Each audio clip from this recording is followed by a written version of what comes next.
Que democracia temos hoje? O que são exatamente os direitos e deveres em 2014?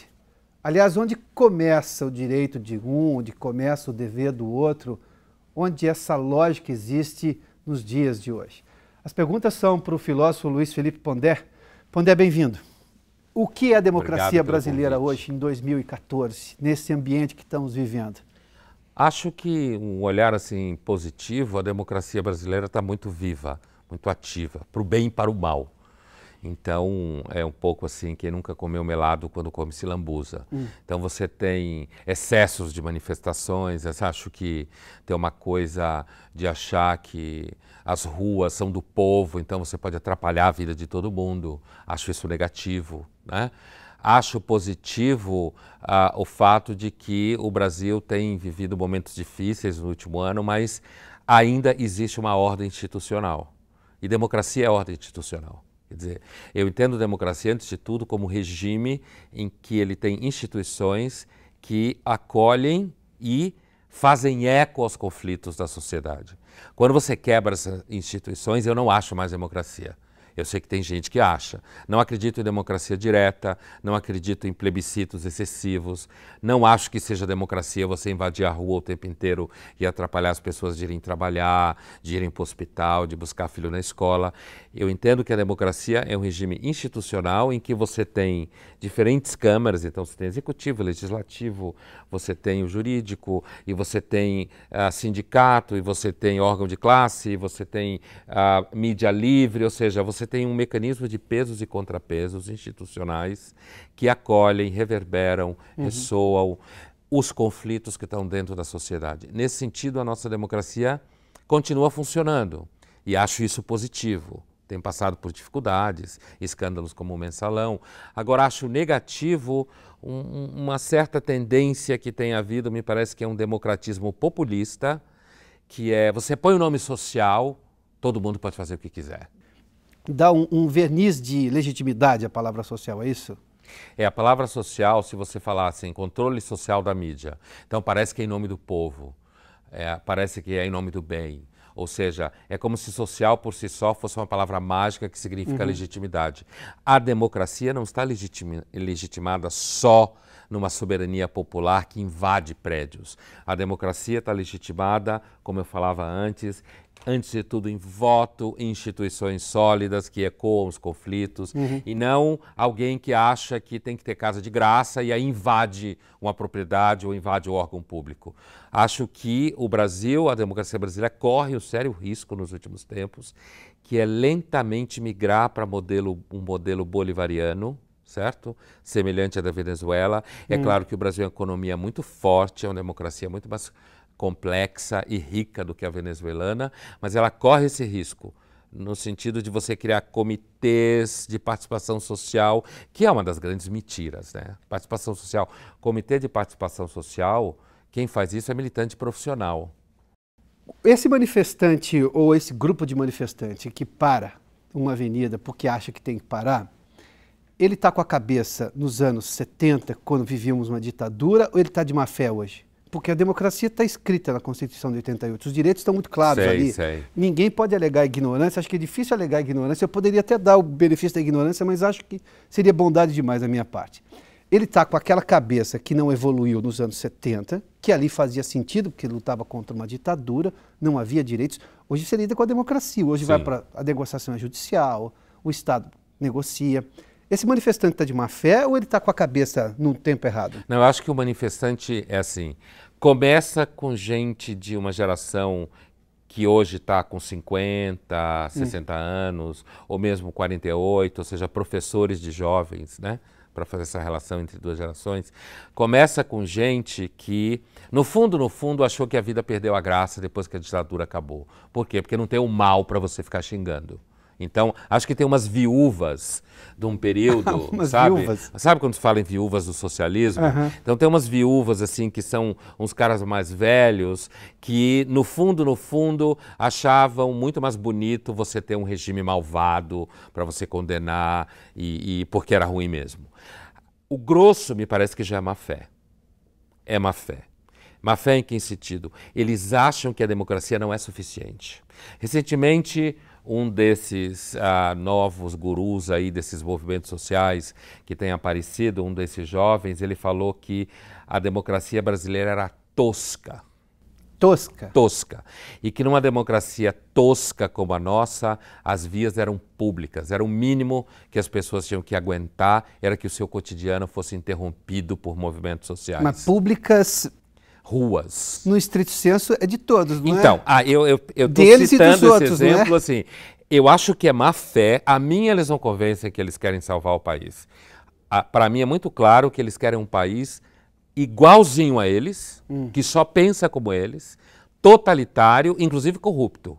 Porque todo regime que tentou estabelecer formas centralizadas de socialismo são corruptos. Mas isso é quase a Revolução dos Bichos revisitada, é isso? Mas então, aí que está. Eu acho que tem uma mistura de gente que vive no passado, por isso que eu falava antes, né, que eu chamei de viúvas à ditadura, né, viúvas do ódio à ditadura, melhor dizendo, e tem esse grupo de jovens políticos e militantes, que para mim é tudo má fé, é uma espécie de arrivismo político, dizendo que você está preocupado com o país, chamando a democracia de tosca. É claro que não há democracia brasileira, não é ideal. É claro que não é ideal. Mas a ideia de que... A democracia em si... ela nunca é ideal. É algo que está sendo sempre aperfeiçoado, né? Sim, a política é a arte do possível, certo? Também tem uma coisa assim, por exemplo, agora o PT está fazendo aliança com o Maluf. Que horror. Isso é parte da política. É que o PT e os petistas, parte do PT e os petistas, sempre tiveram uma autoimagem de santos salvadores do mundo. Então, na hora que o PT está no poder e faz acordo com o Maluf, fica, política é isso. Você precisa de participação aqui, de acordo ali, de jogo acolá, certo? Está dentro do espaço legítimo da política, você fazer acordos. Por que eu estou dizendo isso? Eu estou dizendo que essa ideia de que a democracia é ideal, né, perfeita, nunca existe. Então, hoje... me parece que o Brasil vive uma espécie de surto, certo? Desde junho do ano passado, grosso modo, um surto de grupos pequenos numericamente, certo?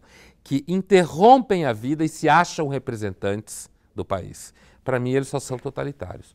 E qual é a percepção que você tem da totalidade do povo brasileiro? Claro, eu estou falando da maioria que não faz parte desses grupos radicais. Qual é a compreensão que eles têm de democracia? Porque houve objeção a boa parte desses movimentos, não as manifestações de junho naquele começo. Não, ali foi um outro... Ali talvez fosse um povo voltando às ruas. O que também não era novidade, nós já fomos às ruas no passado. Sim. Mas enfim, voltamos. Mas qual é a percepção da democracia? Porque eles já há pesquisas rejeitando essas manifestações totalitárias, a pesquisa rejeitando a greve dos metroviários recentemente. Sim, agora estamos falando disso. Importante. Que é uma coisa, não, mas foi a justiça, perdeu, então tem que voltar a trabalhar. É muito importante a rejeição, a greve dos metroviários. E isso é a maturidade da democracia na grande maioria da população brasileira, ela está maior? À medida que você tem vários anos e décadas onde a democracia vai se estabilizando e onde as pessoas vão melhorando um pouquinho a escolaridade, elas vão melhorando um pouquinho o salário, elas vão conseguindo trabalhar mais... ver mais algumas coisas, viajar aqui e acolá, ver mais televisão, ter mais debate na televisão de ideias, né? Assistir, por exemplo, a gente sabe que grande parte da classe C assiste TV Cultura, canal aberto. Por quê? Porque eles entendem que assistir TV Cultura significa eu preciso comer melhor, eu preciso dormir melhor e eu preciso entender melhor. Onde eu entendo isso? TV Cultura, por exemplo. É uma linha direta, né? Então você tem uma parte da audiência importante da TV Cultura de classe C, B-, certo? Quer dizer, de pessoas que são classe média, certo? E não são pessoas que têm uma tradição de cultura, de pensamento e que procuram. Então, nesse sentido, me parece assim, o brasileiro, inclusive eu participei recentemente da análise de uma pesquisa que falava disso, sobre como o brasileiro vê a democracia, uma pesquisa grande, né, do Data Popular, tem um mês que foi apresentada num evento aqui em São Paulo. O brasileiro, aparentemente, está começando a ser mais exigente com as coisas, assim como ele é mais exigente quando compra um sapato e está com defeito, certo?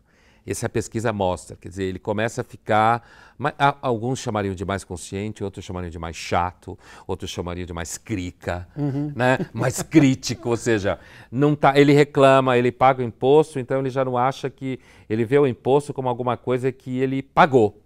E ele tem que receber de volta. Como o sapato que ele pagou. Como o sapato que ele pagou. Essa é a defeito. dimensão civilizadora do consumo, né? Tudo tem lado B, lado A, mais e menos. O consumo tem uma dimensão civilizadora. Quando você começa a consumir e comprar com seu dinheiro, o que acontece? Você começa a trabalhar e pagar imposto e comprar. Aí você começa a olhar para quem não trabalha de uma forma, opa, eu trabalho todo dia, acordo às 4, por que você quer acordar às 10? Certo? Por que você pode parar de trabalhar e querer um aumento acima da inflação, se o meu não é acima da inflação e de ninguém que eu conheço? Então, essa relação, eu acho que ela é civilizadora. Inclusive, acho que ela passa, inclusive, pelo crescimento do comércio nas suas várias relações. O que eu discutia numa recente visita que eu fiz à FEComércio. Né? Então, essa ideia do comércio, das relações de troca, elas vão civilizando. Elas vão criando trocas onde eu faço um negócio com você e eu cobro de você porque eu te paguei e você cobra de mim. Então isso vai criando um modo de relacionamento, de conflito que passa por troca de interesses, que faz parte da vida civilizada. Isso tudo para dizer, eu acho sim que a democracia brasileira, a grande parte da população, ela no Brasil, ela quer o que grande parte das pessoas quer. Trabalhar, ter filhos, não dormir na rua, ter seguro de saúde razoável, viajar nas férias, transar, sair à noite para jantar, ir no cinema, passear na praia. É o que todo mundo quer. E quer trabalhar, ganhar seu salário e poder comprar as coisas que quer. Então, nesse processo, e uma das coisas que essa pesquisa do Data Popular mostrava é que, aparentemente, há uma tendência de quando você vai ganhando melhor, você vai migrando para uma posição que olha a transferência de renda de uma forma complicada. Seja transferência de renda Bolsa Família, seja transferência de renda metroviários que quer ganhar mais do que a inflação, quando os metroviários são empregados públicos, portanto quem paga sou eu. Sim. Com meus impostos. Então, a pessoa vai ganhando, vai começando a pagar imposto, ela vai olhando para a transferência de renda como, opa, de onde vem essa renda? Sou eu que pago imposto. Então ele está pegando de mim esse dinheiro. Eu não tenho de onde pegar. Eu tenho que todo dia trabalhar de sol a sol. É esse interior ativismo que está aumentando, que não deixa de ser um ativismo. Antes o sujeito não fazia essa conta. Sim. Que você está dizendo. As pessoas sempre reclamam do Brasil, isso é velho demais, mas ainda atual. O brasileiro não se mobiliza, não se mexe, não reclama de nada. Verdadeiramente se reclama muito mais do que reclamava talvez há 20 anos, Sim. há 30 anos, enfim. Eu digo a média das pessoas. Esse ativismo político, de alguma forma, de querer mudar as coisas para melhor, mesmo que seja baseado na sua própria experiência, isso não é mal nenhum, né? Não preciso achar que eu faço parte de 200 milhões para tentar mudar, posso mudar o meu porque mudo dos outros também. Começa aí o ativismo? Essa retomada do ativismo? Eu acho que, assim, essa pessoa normalmente, dificilmente ela irá para a rua. Ativismo no sentido de ir para a rua, interromper o cotidiano, acho esse tipo de pessoa que eu estava descrevendo. Ela é o tipo que vai adorar dar uma entrevista num canal de TV e xingar uma greve. Entendeu? Ela vai adorar de ver, seja lá que categoria for, que ela julga que a greve é abusiva, ser multado. Ela vai adorar ver esse cara ser demitido. Não acredito que o primeiro movimento dela seja ir para a rua, porque ela não pode ir para a rua. Ela não pode ir para a rua justamente porque ela tem o cotidiano dela preso a responsabilidades imediatas. Então ela não pode fazer ativismo de rua. Ela pode sim começar a pressionar, bater palma, querer invadir a estação do metrô quando tiram ela o direito de andar de metrô, ela pode quebrar a estação do metrô. De repente ela pode, no fundo dela, aplaudir a polícia que força a abrir a estação do metrô, certo? Ela pode, na hora de votar, começar a ser mais... observar, ser mais chata, mais crítica em quem ela vota, querer saber melhor quem são as pessoas. Esse tipo de ativismo nesse sentido, sim. O ativismo de Pará Paulista, né?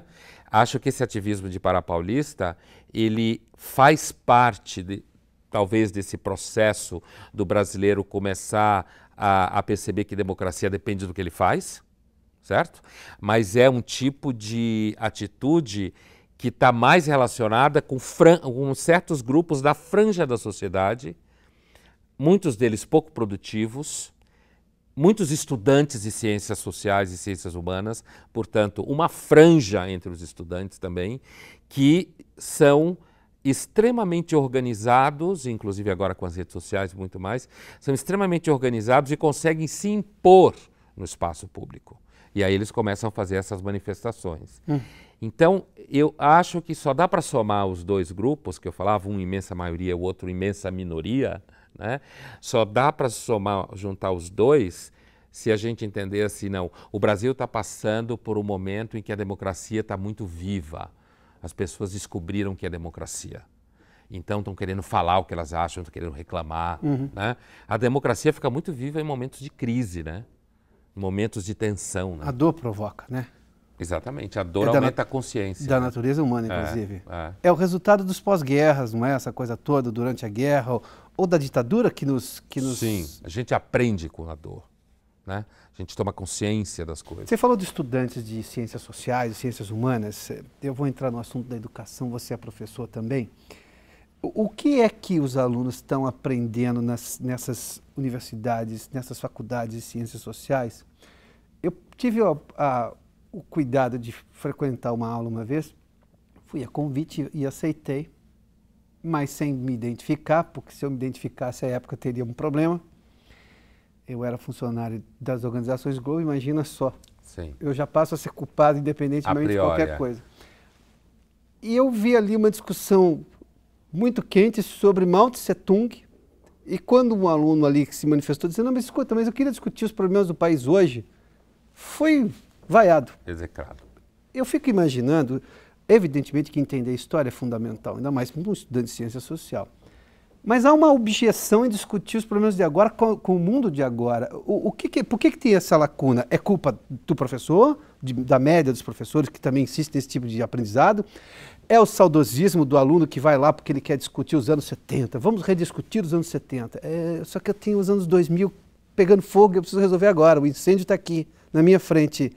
Discutir o incêndio do Joel, mas não dá mais, já foi, né? É assim, discutir o passado dá sempre uma certa proteção. Dá sempre uma certa proteção discutir o passado porque ele já passou. Você, de fato, não pode fazer muita coisa. Isso é de uma conveniência discutir o presente pensada, é sempre né? mais problemático, porque o presente está aí te irritando o tempo inteiro, exigindo de você. Eu acho que os cursos de ciências sociais no Brasil, grosso modo, viraram uma igreja. Eles são uma igreja. Você tem pregação marxista nas suas mais variadas formas, certo? Os alunos vão para lá normalmente porque eles querem essa pregação. Eles vêm de escola cara da Zona Oeste, que escolas onde os professores de geografia, história, filosofia, sociologia já preparam eles para essa coisa, né? Para essa coisa de vai para ciências sociais e lá você, na realidade, vai aprender a ser do PSTU ou do PSOL. Então, isso que você fala de estudar Mao Tse Tung, me parece que isso é muito comum. Por exemplo, o que você vê em professores de ciências sociais ou algumas outras áreas semelhantes falar sobre Cuba demonstra isso. Então, me parece que a culpa principal é dos professores, não é dos alunos, porque os alunos, ainda que eles já venham contaminados do ensino médio, são os professores que os contaminaram no ensino médio. Né? E tem uma coisa também assim, do ponto de vista do jovem, é sempre melhor ele pensar em mudar o mundo e não ter que arrumar o quarto. Certo? Porque arrumar o quarto é a realidade. Isso. Mudar o mundo, você vai mudar o mundo com 18 anos. São essas causas abstratas, né? Que as pessoas, muitos jovens, eles são muito dados a isso. Inclusive, muitas vezes, porque a realidade imediata é insuportável. Então, ele tem que lavar o banheiro e arrumar o quarto. Os pais dele estão se matando. Ele não consegue falar muito bem com o irmão. É bom ele abraçar a causa do PSTU. Por exemplo, só estou falando um clichê. É bom ele abraçar a causa dos índios, apesar de que ele abraça a partir do Mac dele no Facebook. Né? Isso é... Eu vou tentar aprofundar um pouco ainda mais, porque o assunto é ótimo. Isso é fuga humana, dadas as incompetências humanas, temos deficiências naturais, Ou isso é fuga conveniente? É covardia conveniente? Olha, eu acredito que tentar fugir da vida é uma coisa meio natural no sentido de que a vida é difícil. Faz parte do processo de amadurecimento lidar com essas ambivalências da vida.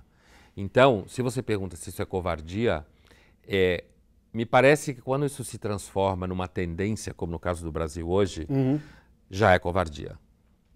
É covardia e oportunismo, porque esses professores, eles viram gurus, eles têm alunos que seguem eles, sabe? Tem toda uma sociabilidade ao redor do professor guru que fica ensinando na sala de aula, que aqueles 15 meninos e meninas ali fazem parte de um processo transformador da história. Mas tem um certo nível em que é muito difícil você amadurecer. Eu, pessoalmente, acho, grosso modo, que o problema da esquerda é, antes de tudo, um problema moral. Não é político, é moral. É não querer assumir a não garantia da vida, não querer assumir a contingência, não querer assumir as diferenças insuportáveis entre as pessoas, não querer assumir a autonomia solitária, quase abandono no qual a gente se encontra. Eu acho que o problema dos partidos de esquerda e da esquerda como filosofia política é um problema moral, não político. É anterior ao político. É uma questão de caráter. Sempre, antes de tudo, um problema de caráter, que por isso pode resvalar em covardia, em ressentimento, certo? Lidar com o fato de que existem diferenças difíceis de você aceitar, de você compor. Então, eu tenho um sentimento que nos últimos 250 anos a política, para muitos, virou uma espécie de teologia. Deus não existe, mas existe a história. Deus não existe, mas existe a justiça social. Deus não existe, mas existem os movimentos sociais. Houve uma migração da expectativa da salvação pela graça para um terreno do ativismo político aqui embaixo. Isso é típico da democracia como um todo. A ideia de que a política é que transforma, que é de alguma forma verdade, né? Acho que é verdade. Você acha que o jornalismo está contando isso direito? Quando o jornalismo vai ouvir o movimento social ou vai ouvir o Estado, que pode ter uma opinião diferente porque está querendo liberar a rua, mas o movimento social acha que é pública a rua, embora pública eles não conseguem compreender que é de todos, não é só deles, então ele não pode tirar o direito de ir e vir, que é deles inclusive também. Qual é a forma que o jornalismo está contando isso hoje? Você vê que a imprensa está cobrindo isso de uma maneira Olha, eu acho que madura? Acho que o jornalismo é melhor do que a universidade, nesse sentido. Não é que é perfeito, mas ele é melhor. Ele é melhor porque tem mais gente dentro dele, e tem mais competição, e tem movimento, conflito de ideias. Quando eu falo assim, parece que está ótimo. Não é, porque a universidade é muito ruim. A universidade, as áreas de ciências humanas cobrem muito mal tudo isso. Cobrem no sentido de lidar e discutir. É uma pregação quase o tempo inteiro. Agora, voltando para o jornalismo, ainda me parece um problema para o jornalismo o fato de que grande parte dos meninos e meninas que vão para a redação são formados na universidade que eu falei antes. Então, por exemplo, com relação às manifestações, grande parte desses meninos e meninas que eu conheço, que estão aí trabalhando em jornais, eles estão achando que os movimentos sociais são transformadores e libertários e democráticos, ou seja, eles têm um eros com esse tipo de movimento que torna, muitas vezes, o olhar enviesado, erotiza a manifestação. Que nem uma foto outro dia do menino do passe livre. Erotiza. É sensual estar ali em algum momento. Recentemente, ontem ou antes de ontem, tinha uma foto de um menino do passe livre pulando uma catraca. Uma foto dele nos jornais, quer dizer, como se fosse uma coisa linda fazer aquilo. Aquele menino estudou em escola de classe média alta, que custa R$2,5 pau por mês, certo? Mora na zona oeste de São Paulo, tá? Então, assim, é uma erotização que muitas vezes aquela camada média ali da redação faz com que muitos jornalistas fiquem, no final das contas, torcendo o tempo inteiro pelas manifestações ou tendo uma visão ingênua. Por exemplo, uma visão ingênua. Existe democracia sem polícia? É claro que não. A polícia tem que evoluir na forma dela agir e ser mais competente e menos violenta. Mas ela não pode deixar de existir como polícia. Não existe sociedade democrática. Inclusive, essa discussão da militarização da polícia, eu acho essa discussão ridícula. A gendarme na Europa é militarizada, você tem uma série de polícias que têm processos de polícia de choque, certo? Então, dizer, não, o problema da polícia é que ela é militarizada. Eu acho essa discussão bem pobre e com pouca pesquisa empírica, inclusive. Ah, a polícia militar foi inventada pela ditadura. Não é bem assim, né? Ela tem uma história anterior, não é exatamente inventada pela ditadura. Mas o jornalismo, então, muitas vezes, ele acaba não cobrindo muito bem. Primeiro porque o jornalista correndo de um lado para o outro, tem que pagar conta, ganha mal, é uma situação de estresse completo. Primeiro. Depois porque o jornalismo ainda é muito enviesado ideologicamente. O jornalista dos alunos de comunicação é o mais enviesado. Eu já, olhando para a história, já vi que a universidade, o conhecimento era a alternativa, era a esperança. A imprensa era a esperança, os movimentos sociais eram a esperança. Onde está a esperança do Brasil hoje? É naquele profissional que começou a ascender e descobriu que as coisas têm preço e se ele quer o sapato bom e não está bom, ele vai lá e reclama. Agora ele vai reclamar do serviço público e aí você tem realmente uma manifestação de coletivo? A esperança está aí? Acho que a esperança do Brasil está em ele conseguir produzir uma sociedade, uma democracia liberal, moderna, com direitos civis, com uma sociedade de mercado ativa, um mercado de trabalho rico e competitivo, onde as pessoas possam ganhar mais, comprar mais, estudar mais, viajar mais, conhecer mais. Portanto, é nesse brasileiro que eu acho que está a esperança. Um brasileiro que vá valorizando a autonomia e sua responsabilidade. Um brasileiro que veja a si mesmo como causa do seu sucesso, como causa da sua vida ter melhorado. E não um brasileiro que olha para o governo assim como quem olha para Deus. Pondé. Obrigado, hein? Nós conversamos com o filósofo Luiz Felipe Pondé.